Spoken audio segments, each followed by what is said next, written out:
इन ऊंची गगनचुंबी इमारतों को लेकर जब हमने Noida extension flat owners and members association NEFOMA के अध्यक्ष अन्नू खान से बातचीत की तो उन्होंने कई बड़े चौंकाने वाले खुलासे किए। उन्होंने इन बिल्डिंगों की सुरक्षा को लेकर किए गए उपायों के बारे में बताया और आग से निपटने की कितनी तैयारी है, इस पर उन्होंने कई बड़े चौंकाने वाले राज खोले। हमारे साथ फ्लैट बायर्स एसोसिएशन नेफोमा के अध्यक्ष अन्नू खान जी हैं और यहाँ पे इनके जो एसोसिएशन देखने जैसे जो फ्लैट बायर्स भी हैं यहाँ पे तमाम हाई राइजेस, तो यहाँ पे फायर के क्या सिस्टम है और क्या जो वर्तमान सिस्टम है उससे ये लोग संतुष्ट हैं, जानकारी इनसे करते हैं। तो अन्नू खान जी, मतलब यहाँ पे फायर के क्या क्या सिस्टम हैं जो, और आप लोग इस सिस्टम से संतुष्ट हैं कि नहीं हैं? क्योंकि अभी एक बड़ी आग लग जाए तो क्या उनसे निपटने के लिए फायर सिस्टम पर्याप्त हैं? देखिए, जो सिस्टम की बात करें आप, तो सिस्टम कागजों में तो हैं, लेकिन जमीनी धरातल पे तो सिस्टम आप चेक करेंगे खुद ही जाके, तो वो सिस्टम है नहीं, सिर्फ कागजों में दिखाई देते हैं। जिसके लिए हम लगातार निरंतर प्रयास करते हैं कि भाई अधिकारियों तक हम जाते भी हैं, उनको लिख कर भी दिया हुआ है।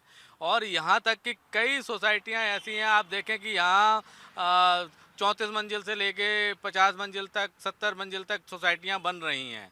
तो वहाँ दिक्कत ये है कि जो अधिकारी हैं बैठे हुए हैं अपने एसी के कमरे में, जांचते तक नहीं है जाके प्रोजेक्ट पे जाके कि प्रोजेक्ट पर जो पाइपलाइन है वो डली हुई है, इक्विपमेंट लगे हैं कि नहीं लगे हैं। हाल ही में कई, जैसे आप तो एक विदेश की घटना बता रहे हैं, लेकिन हम आपको जहाँ खड़े हुए हैं ग्रेटर नोएडा वेस्ट की जो घटना बता रहे हैं, यहाँ पर आए दिन दिवाली हो या कई वैसी गर्मियों में एसी से आग लग जाती हैं, तो कई ऐसी घटनाएं हो रही हैं जहां आग लगने की घटनाएं होती हैं। हम आपको बता दें कि जिस सोसाइटी में हम ही रहते हैं, रेडिकॉन वेदांतम सोसाइटी है, तो 2-3 साल पहले उसमें आग लगी थी और 3 जो फ्लैट हैं बिल्कुल जलकर राख हो गए थे। लाखों करोड़ों रुपए का नुकसान हो गया था। वो लोग, उनके पास इतने कपड़े नहीं बचे थे कि वो दूसरे दिन पहने क्या। तो हम लोग सोसाइटी वालों ने उनको कपड़े मुहैया कराए, उनके घर का राशन मुहैया कराया।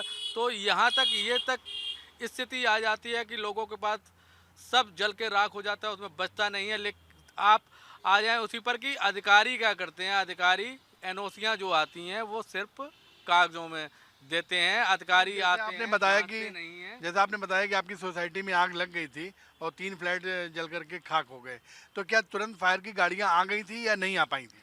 फायर की गाड़ियां तो कुछ मतलब आधे घंटे बाद आ गई, लेकिन आ तो गई, लेकिन आने के बाद जो बिल्डर के सिस्टम है, जो बिल्डर का आप सिस्टम है, वो काम ही नहीं किया। तो वो पाइप, आप सोचो कि आग लगी 17 मंजिल पे, 16 मंजिल पे, तो वो जो फायर के अधिकारी थे पाइप को लेके सीढ़ियों से वहां तक गए, 16 मंजिल तक वो पाइप को लेके जाना पड़ा, क्योंकि नीचे कनेक्ट करने के लिए वो जो उनकी पाइपिंग थी वो कंप्लीट ही नहीं थी, सिस्टम जो थे वो कंप्लीट ही नहीं थे। और जितने भी आग लग रही हैं, जितने भी आग लगी हैं, हम आपके चैनल के माध्यम से बताना चाहेंगे कि आप भी देखते होंगे कि फायर गाड़ी तो आ जाती है, लेकिन सिस्टम में जब कनेक्ट करते हैं तो उनका सिस्टम बिल्डर का चलता ही नहीं है, चाहे कितने बड़े बड़े से बड़े बिल्डर का सिस्टम हो।